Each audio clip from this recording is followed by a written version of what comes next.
What's going on, guys, man? Finally back, episode number 7 of the Daily Dose. And today we're going to be talking about some medicine ball stuff, in particular the basket toss. So, medicine balls, as you guys probably already know if you guys follow me on Instagram or Facebook, medicine balls are one of my favorite source of resistance for when it comes to training because they're just really simple to use, they're fun, and you could do them, you could use them with any level of athlete, whether it's beginner, intermediate, advanced. You could use it in so many different ways. They're a very effective tool for training. So the basket toss, very awesome exercise, regardless if you're an athlete, an average person, or as we like to call them, athlete Joes.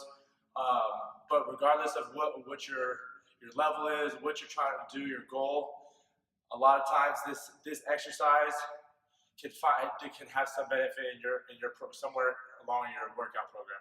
So the first basket toss we can discuss. The one reason why I really like this is because not only is it good for a lot of different levels, but there's so many variations of it. You can switch it up, do different things, you can get creative and have fun. Okay, so the first exercise, okay, is just a traditional basket toss.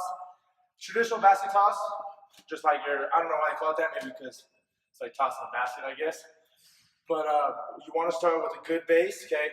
Everything always starts from the ground up. I always tell people this, tell my clients, tell my athletes. Starts from the ground up. Everything's like a tree, right? If you have a tree and the roots are weak, what's going to happen? It's going to tip over.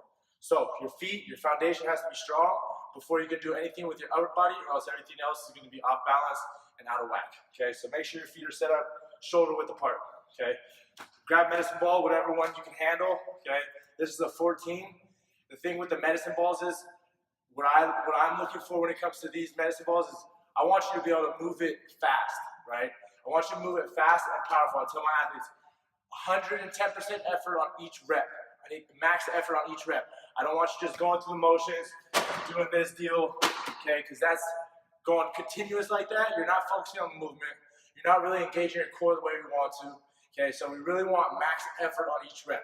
Okay, so the first progression of the basket toss, okay, ball starts right here at your waist, okay, centered with your body, feet shoulder width apart, okay. Your upper body and the ball move together. So the ball's gonna go right to your hip, okay, and then you're gonna pretend like you're gonna put a hole in that wall, boom, straight in a straight line, okay. You gotta make the sound effects too, or else it don't count. Okay, so right to the hip, boom, okay. Your goal is to catch it. If you don't catch it, no big deal. Pick it up and go again.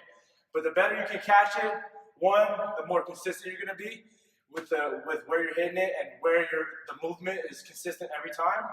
But also, you want to make sure that you can continue moving. You don't want to keep stopping and starting and stopping and starting. You want to just boom, 1, go.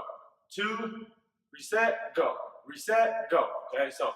Again, I'll show you a couple reps in a row. Here's a traditional basket toss. Okay, you want to keep your feet planted, turn the shoulders, hard. Okay, so that's the first progression to the basket toss. Now, this exercise is awesome, really awesome for athletes.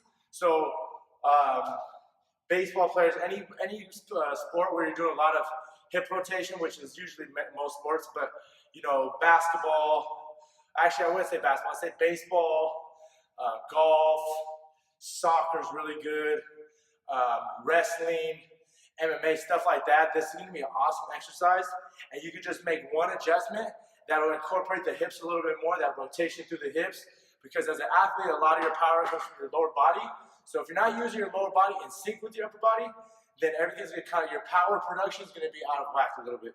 Okay, so now all I'm going to do is, instead of keeping my feet planted, I'm going to turn this back foot as I turn my hips. So again, starting right here at the hips, okay, I'm going to rotate it right to my hip, and then as I go and throw the ball, I'm going to rotate that back hip, and I'm going to hopefully be able to generate more power.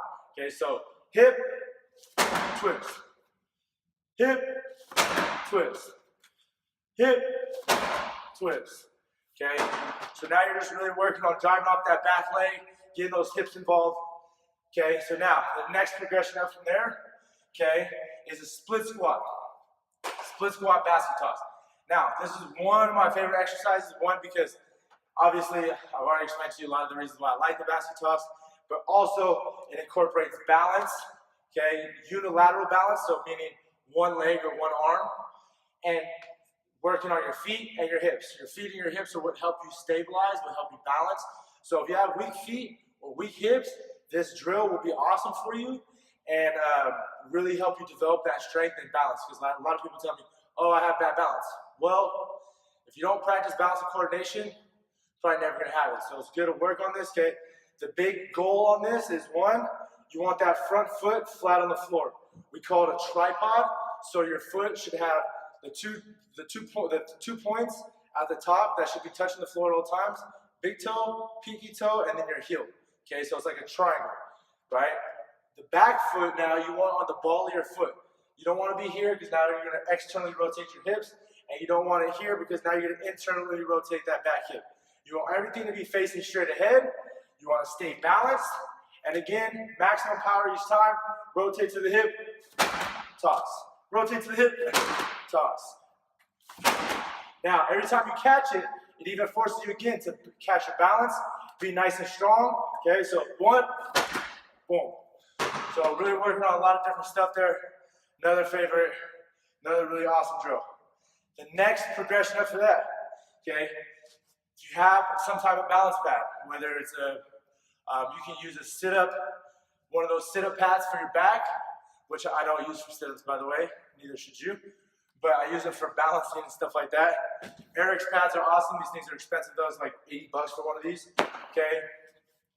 So, get one of these, okay? Same concept.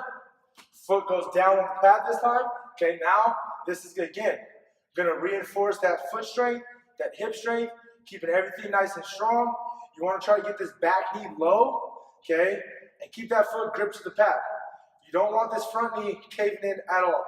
As soon as that front knee caves in, you lose stability of the ankle, of the arch of the foot, the knee, the hip, everything starts going downhill from there. So again, it starts from the ground up, foot, ankle, knee, hips. Everything's got to be in line, stacked, okay?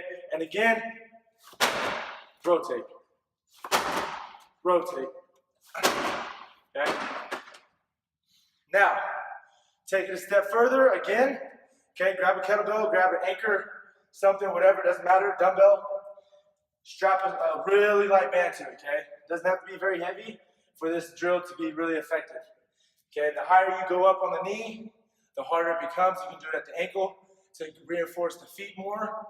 Put up to the knee to reinforce strengthening the hip and the foot, okay? Now, this is gonna wanna pull your knee inwards. That's where we don't want your knee to go.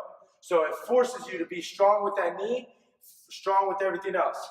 Okay, so again, back knee down, okay, core nice and tight, front foot nice and flat, knees not collapsing, rotate to the hip, twist. Rotate to the hip, twist.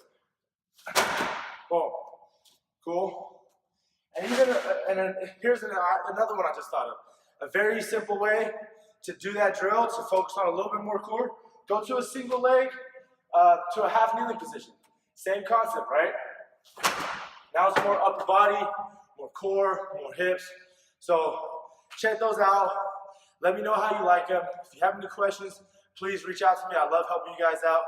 Please follow me on Instagram, snake_diet_shize, SHYZE, or follow our business account at Tap Athletics. Just kind of see what kind of stuff we do on Instagram. Also on Facebook, Tap Athletics on Facebook. Just like, share, subscribe to this video if you liked it, if it helps you out. Show other people. Thank you for tuning in for episode number 7 of the Daily Dose. Tap in with you guys next time.